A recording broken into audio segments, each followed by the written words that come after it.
Our official attorney, Lisa Lanier, who normally joins us on Fridays at this time, was on yesterday discussing a legal case, and now today she's got the Top Gun story and now this CPAP story. We thought couldn't we're burning her Too up, many man. things. I will say this, though, Biggie. You missed this. Chris Demm and Dave and I were just sitting out here talking a moment ago during the commercial break.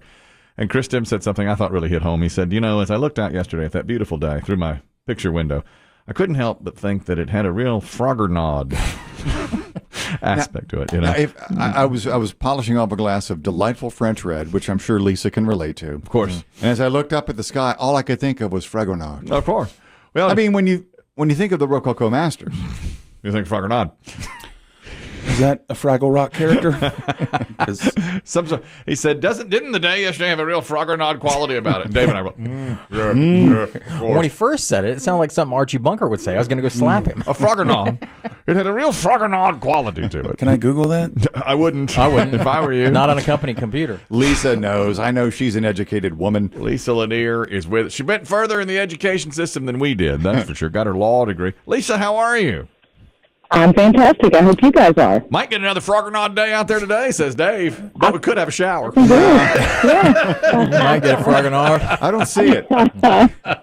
Maybe. Too many clouds for a Frogger Nod today. Yeah. Now, Lisa, two stories. Normally, and we appreciate you coming on with us, as you We did really yesterday here. Absolutely. These could not wait. The first is about Top Gun Maverick, which is in theaters now. Phenomenal movie. I've seen it. I'm seeing it again Objection. tomorrow. Tremendous film. I'll see it again tomorrow, hopefully. But the family, the heirs of the man who wrote the magazine article the first movie was based on, is suing to get the new Top Gun out of theaters immediately. And the reason is he wrote an article called Top Guns for California Magazine in 1983. And Paramount bought it and made the movie out of it. I didn't even know this. He died 10 years ago. But the copyright on it, they have rights to it for 35 years. Well, it's been more than that now. What is that now? 30. Well, now it's been, if he wrote it in 83, they bought it. The movie was made in 86. Now it's been 36 years since the first movie. So they said time's run out by a year on them. But then I pointed out, now they made the movie about 3 or 4 years ago, and they kept delaying it because of COVID. So it's just now come out at theaters. Could they honestly stop this movie from continuing at theaters? What do you think, Lisa? Well, I don't think that you're going to see them win on the injunction piece of it. And it's actually not in their financial interest to win on that. Because if they win on the infringement, then they get the royalties, right? Or at least a portion of them. Mm-hmm. And so I really think it's short-sighted of them to ask for an injunction. I wouldn't want it stopped. I would want to let it keep going. I think they're just throwing that in because that's what you do when you've got a copyright infringement. But they clearly acted. You have to, within 5 years of the 35-year expiration, you have to give notice to the person you licensed the copyright to. They did. And the point of that is so that the person who bought the 35-year use can make any derivative works in that last 5 years. So the studio knew that they had to do that. And what happened was there were delays with some of the flight sequences, some of the air fight sequences, and then there were COVID delays. And so they made the movie beginning in 2018, and they say they had to have it released prior to January 1st of 2022, and they just missed that. Missed it, yeah. And so what the copyright law actually says is that if the work was created, the derivative work was created during that 5-year period, then they can continue to use it. And that's what the studio is saying. They're saying it was substantially created. It just wasn't quite perfect. And the COVID delays. It'll come down to a judge interpreting whether or not, from a factual standpoint, it really was substantially created or not. But this is a real thing, and copyright holders, starting with when this came into effect in 2013, and you saw, especially musicians, you saw Sting, who he first sued over, his name was Gordon Sumter, and he sued over Every Breath You Take. You had the Eagles suing to get their rights back to all of their works. And so, you really saw this become a thing. And now you've also got the same lawyer that's representing the Top Gun franchise. You have that lawyer also suing Marvel and I think the Predator series. So it's a big thing as we're starting to see so many remakes of these old movies. Very interesting. It is. I feel like Top Gun will win because they had it. I think the COVID thing delaying, it would have been out in 2019 if they hadn't been delayed. I think a judge will take that into account. I don't know. I think so too. This is one of those areas where, we don't have sort of COVID exceptions to our laws, for sure. Mm-hmm. But the key is the interpretation of that. Was it created or not? Yeah. Because the law doesn't say when was it released. So what you may see here is you may see a settlement, because they may not want to take the risk that a judge is going to say, actually, it wasn't completely created in the time, so all of the money goes to these heirs. You don't want that, right? So, so they may settle it. I don't know, but it's a very interesting question. I imagine we're going to see it in the news a lot more often because we are seeing so many revivals of these old storylines. Of course, that's right. Wow. Interesting work, case, for sure. Absolutely. Good. Now, the other story, we're just going to slide this in on you. Not even on the docket yet. Chris Tim just brought it to us in a Demm report. Well, I figured, Kelly, you and Biggie needed to know. Biggie and I are proud CPAP wearers. Love it. Love it. Love every minute of it. Biggie's has a message for him that says, I no longer, what is it exactly? I've reached the end of my usable life. But Biggie keeps pushing it. Yeah, we're just pushing Dang back. right. You're like Maverick. You just push it to the Push limit. on. All the way. Well, To the danger zone. One guy. You are in the take my breath away. You are in the danger zone. That's right. Well, one guy is suing the CPAP manufacturer of his machine. Phillips. Phillips makes it, and he says he had lung cancer and actually had part of his lung removed. And a couple of years after that, they recalled several of the CPAP machines and ventilators that they make because some of the casing, they said, inside the machine, foam, could get into your lungs and cause problems. He thinks that's exactly what happened to him, so he is suing Philips, the manufacturer of the CPAP machine. I got to feel like he's going to be a winner here because they've recalled some of these machines. What do you think, Lisa? Yeah, he's definitely going to be a winner. Now, how big a winner he'll be is going to depend on if he gets involved in a class action. There are a bunch of these lawsuits already filed. The machine, in case anybody's worried about it, it was called the Dream Station, and it was sold between 2009 and April of 2021. If you had one of these, it has been recalled. The foam, just like you said, causes not just lung cancer, but all kinds of, it's some really bad foam. It causes lung, bladder, kidney, colon cancer. It can cause pulmonary diseases. It can cause liver and kidney disease. I mean, it's a toxin, big time. So I think they're definitely going to pay some money. If he becomes a part of a class, he's going to, get a smaller share probably. Some people choose not to be a part of the class and go it on their own, and they tend to get bigger awards. There are already negotiations underway between the manufacturer and some of these lawyers. So I think you're going to see some definite settlements come out of it. And this company was the only one that used this terribly toxic foam, or this wasn't widespread used by many different companies?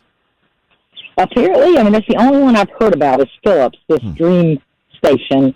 And, I guess each manufacturer has its own sort of special design or special, underlying products. And so this is the only one I've heard about. Mm-hmm. That is a long run of I'll products. definitely keep my eyes out. We have to look at recalls all the time for our products liability section. If I see others, I'll let you know, but that's the only one I've seen so far. Please do. Wow. That's You're gonna worrisome. go It's home more and sobering than I expected. Boy, really? Did you go check yours, Kelly? I Biggie? am. What do we have? Yeah. What's our brand? We got ResMed. That's right. Good old ResMed. Dream Station. They Yeah. ain't gonna let us down now. ResMed, huh? Good old ResMed, yeah. The old block. What kind of phone you got in that resume? I hadn't checked it, man. I'll tell you, I better look some of this stuff up. I don't like it. Lisa Lanier, as always, we appreciate you pointing out all of these things, and you weighed in on 2 legal cases breaking today. We'll talk to you again on Friday or whenever the law requires it. Yeah, you just call me. I love it. She's there. She's the best We of the should best. point out credit where credit is due. Eddie M., the P1 who sent me the story about the CPAP machine, said, wouldn't it be the ultimate irony of Biggie's CPAP machine, the machine that gives him life, gives him the cancer that he has so vehemently said smoking will prevent. Man, exactly. What a crazy upside-down world we could live in if that. Topsy-turvy. That's great. That is. You better go home and take that thing apart and see what's in it. I will. No, that'll loosen the foam. Yeah.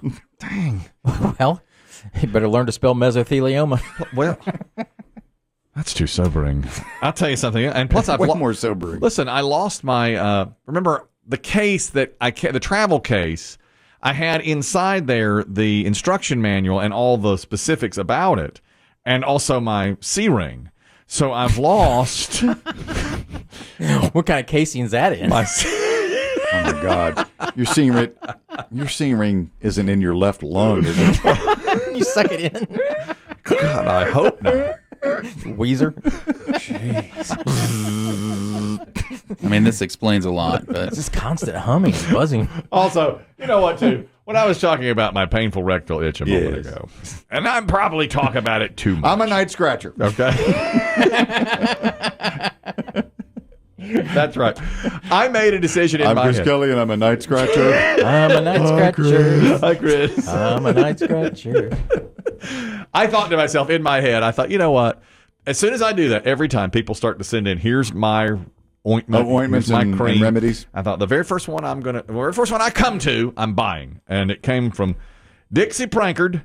And Dixie says, we use Peterson's ointment out of Buffalo, New York. So that's the next one I'll Boom. try. Peterson's ointment out of Buffalo, New York. Expect a call Exactly.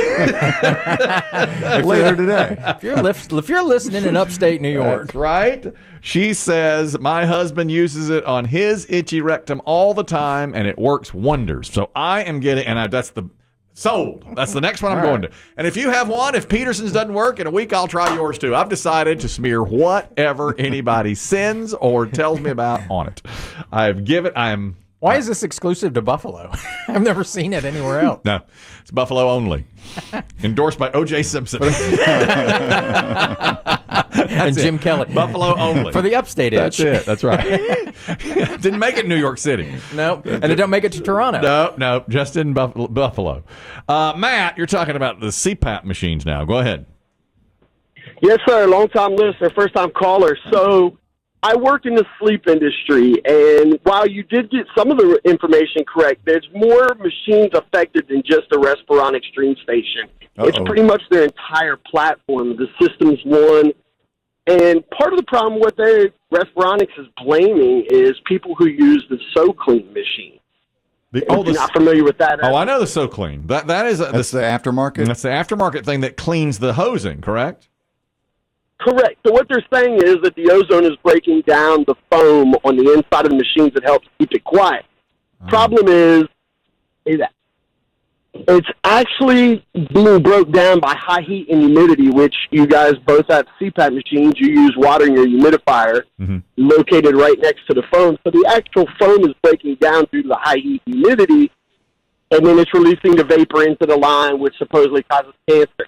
Well, we have good news because neither Biggie nor I put water in ours. We just go dry. Dry blow. Dry sleep. We do a dry Really? blow. Yeah, do a dry blow. Yeah. Making it dry, huh? Yeah. Okay. Once again, I've beaten cancer. Bring it on, cancer. They ain't over yet. Frustrated cancer, unable to make a comment. Hey, Matt. Now, SoClean does have a countersuit against Respironics because Respironics has put out a suit on them saying it's their fault. Man. Bad thing is, this Respironics actually paid for the technology to be made through SoClean, so it's kind of That's the Shatner product, right? They're going back and forth. Yeah, the So Clean is the Shatner. Can I ask you, Matt, do all CPAP machines, regardless of manufacturer, have some type of foam in them, just the way they're constructed? They do have some kind of a foam. It's just to keep it quiet so your wife or whoever is not yelling at you to turn the darn thing off. Yeah. But Respironics has now gone to a silicone-based foam that they've started to replace these machines with. Okay. So Your breast you guys using ResMed is top of the line. They will not have this problem. Love ResMed. Hey, do you recommend as a CPAP? Finally, you didn't skimp.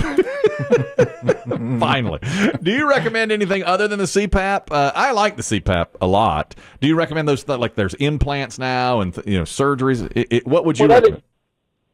Well, the UP3 surgery is not that great. Anytime you cut into the body, you take the chance of having scar tissue. And we see patients come in who have a sleep study before they have that UP3 surgery, and then they come back to see, hey, did it work?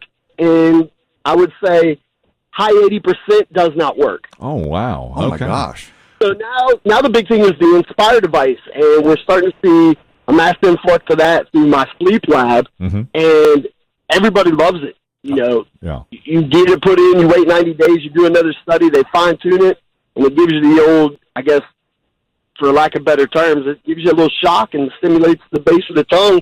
That's the one you were talking about that day. It is? Yes, that's the Chris Demm had that on a Demm report a few months ago. That's the implant that goes like in your chest or right under the... Shocks the back of your throat? Well, yeah, that's what it does. When your back of your throat starts to close, stopping your breathing, it gives it a little pulse and It's a then shock it collar. opens it up. Shock ring. Yeah, I guess so. Shock ring. Like a dog. Wow, Matt, that is great information. I'm so glad you called. Thank you very much. Yeah, We he appreciate knows it. the stuff. Gave us a vote of confidence too, Biggie. I was on the phone. Oh, then never mind. That was important information. Yeah, he said you're a doctor. Yeah, he said you're in real trouble. What? Yeah. So that's one lawsuit. The other is from media guy Craig, a movie lawsuit. This is about Top Gun being sued. Lisa says it's really going to be close over whether or not who will win this. The family whose the father wrote Top Guns, the magazine article, or Top Gun, the movie. Media guy Craig, you wanted to weigh in. Go ahead.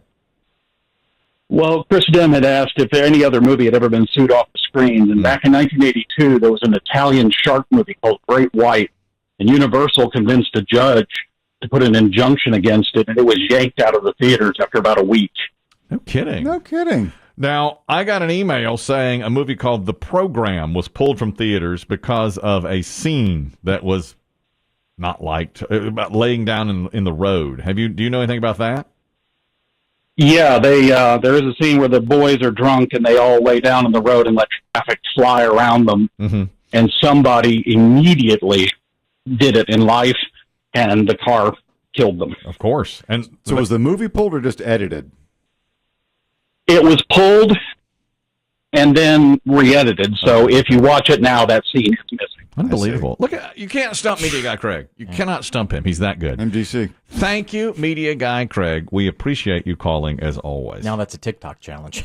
Yeah, exactly. Look at the experts we just had. Lisa Lanier. Yes. Matt, the sleep expert. Yep. And media guy Craig. You going to get that on any other show? See how this adventure works? Mm-hmm. Yeah. You don't know where it's going. You have no idea where it's going. That's right. Here's the thing on the 4-day work week. They're trying it in England. This is the biggest trial of a 4-day work week ever done. They are doing it for 6 months with 3,300 workers spanning 70 different companies, ranging from banks to fish and chip restaurants. In England, only a 4-day work week. They're working only 80% of how they usually work. And the government is going to look at it and see if productivity is better. And would we work better under a 4-day work week? Places still be open, your usual 5 or 6 or 7 days, but workers will only work 4 days and get their normal salary. And they're doing this across England now. They'll get their full pay for working 80% of their usual week in exchange for promising to maintain 100% of the productivity. It's to improve mental health and well-being, and the United States government said, we'll take a look at this and see how it worked in England. Do you know, like, to me, I mean, a fish and chip restaurant would be, I would think they'd be open 7 days a week. They're just staggering the workforce. That's all it's doing, really, right? Okay. Yeah, you'll be working so you less. wouldn't do 5 or 6. Right. So 32 hours. Yeah, 32 hours. 32 hours would be full time. That's right. That's your full time, 32 hours. Yeah. They're talking about, they want to see long-term effects. Now, 6 months to me seems almost too short a time to look at it. You have to look at it for years to see if your mental health really improves over that time. I think another argument from people has been that they'd rather work a 10-hour day. Yeah. As long as you're already in there, Yep. tack on 2 more hours, and I'll take a 3-day weekend. Hey, brother, I'd do it. Whatever part of the week you take. No, it. you wouldn't. I would absolutely. How long is this show? Too long. Forever. You want a wouldn't know number? I don't think you like your days off as it is. I think you give you an extra one. Because you always, when we get close to a vacation, I think you just join in with us where you're like, yeah, vacation. Yeah. But I think you love coming here. You love that you just, You do chomp at the bit. Taking you out of your routine is not good. You may be right.